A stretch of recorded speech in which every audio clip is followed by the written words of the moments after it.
John, you run a walk and talk group. Firstly, tell me how it all came about. It came about a couple of years ago. I started using the link in Harlow Road, and been there a few times, got to know the men, and one of the men in particular, Clive, him and I were talking about mental health and about the benefits of getting outdoors and how that can really improve our mental health. So we started talking to a few of the other men, and we decided to set up a men's walk and talk group, leaving from the link every Sunday at 10:30, and we would go out local walks for around 2 hours. When we first started it back in, a couple of years ago, we had about 3 men that started with us, and as time went on and the men could see the benefit that the other men were getting, more and more came. So on average, we've got about 6 to 8. On a good day, we've got 12 men. And some of the feedback we get from the men is that they never knew that these walks existed in Harlow, and being outside made them feel really good. They also commented on that although they were talking, they didn't feel that they were made to talk, because the activity was walking. It wasn't about talking. So you don't start the walk and go, "Hello, Clive, how's your mental health?" No. So how do conversations just a bit sort of, it's football or whatever? Or it's very fluid. It's about football. It's about what's happening in the world, etc. And it kind of moves on to then organically about how our week has been. And sometimes, depending on the walk, we kind of split out. We might start off as 10 as a group, but depending on where we're walking, it might be that there's 2, 2, and 2, and 2. And then the men will catch up with other men that they haven't seen for a bit. So it's not like we're there, like we have to talk about mental health. More often than not, we don't. The idea is about giving men that space where they can talk about mental health and how they're thinking and feeling if they want to. And I think that's the key. The other key is that what we hear back from some of the men is that some of them will drink less on a Saturday because they want to be up and ready for 10:30 for the walk on a Sunday. And you can't beat that. For some of the other men, they will talk about their mental health, or they'll talk about their family's mental health, in particular their children, and not knowing where to get support or what to say. So those types of conversations happen. And I think one conversation that came up was prostate cancer and how that affects 1 in 8 men. And one of the men that comes is a paramedic. He suggested that we do a walk for prostate cancer. So we've got the walk for men that we're doing this Sunday.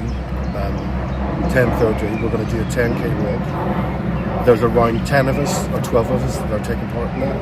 And because it's a special walk, we've opened it up to wives and girlfriends and other females. That's because generally it's a men's walk, but we know that prostate cancer doesn't just affect men, it affects the females around them. So we've got a 10k walk planned. I've not got a plan because Clive, our guy that is our main route organiser, has planned it. So we'll meet at 10:30 and off we'll go. And you're raising money? We're raising money. So far we have raised almost £1,900, and we're hoping to meet the 2,000 target before the end of the week. So we're constantly on social media with our WhatsApp groups. All of our WhatsApp groups, we're sending the link out. So you do this weekend, you're raising money, but beyond that, what are your hopes? So I guess beyond that, what we hope is that we can reach out to other men in Harlow.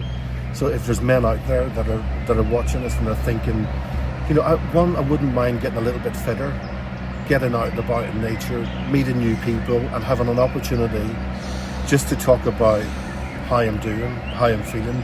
Because traditionally as men, we're encouraged not to do that. We're encouraged to hide our emotions.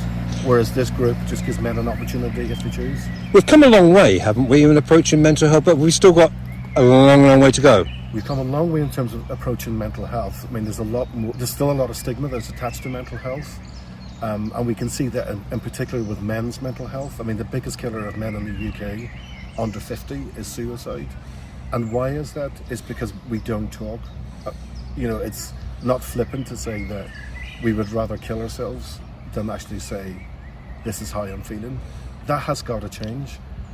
If that was any other group that was affected by any other illness, there'll be a lot more shouting about it.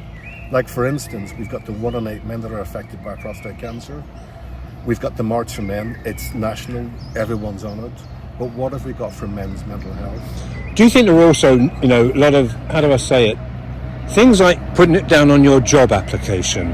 I suffer from poor mental. I wonder how many people would still say, I can go on walks, I can go and support this, I can be on a Facebook page, but I've got to apply for a job. There is no way I'm going to put that down. Are we still got a lot of way to go there? Yeah, I've got a lot of way to go there, and that's societal, isn't it? Is that it's just endemic within our society that poor mental health equates weakness. It's not the case at all. I mean, if I broke my arm, I wouldn't walk around for 9 months with a broken arm. I'd go and get it fixed. And it should be equally the same with mental health. If we have issues that are affecting how we think, feel and behave, we should be able just to go along and get that treatment there and then. Of course, the other issue is in terms of mental health services is that they are swamped in terms of referrals. Mental health services are the Cinderella services of the NHS service and always have been. We'll come up towards the general election. If I have anyone that knocks on my door, I will be asking them, what are you doing about mental health? What's the policy on mental health? What's the and I don't mean the NHS, I mean specifically for mental health services, because they're under a huge amount of pressure. And equally, like with our child and adolescent mental health services, I mean, a child can wait up to 18 months before they're seen by a mental health professional, by which stage their mental health has completely declined. It would not exist in physical health. We would not be made to wait that long. That needs to change. And going back to your original question about disclosure, people don't disclose generally because they're worried about how they're going to be viewed. And if you think about how people are viewed with mental health issues, it's often negative. Schizophrenic pushes passenger off a train. Depressed man does. It's never ever positive. 1 in 4 of us in the UK will have poor mental health at some point in our life. And mental health is on a continuum as equally as physical health is. We move along at different points of our life. And equally with physical health, we have good physical health, we've got poor physical health. We've got good mental health, we've got poor mental health. And we do know that getting out in nature can make a difference. It can lift our spirits. That exercising can release that happy drug, that endorphin that makes us feel a bit good about ourselves. And in the end, the longest journey all begin with a single step, and that's what you're continuing to do. Absolutely.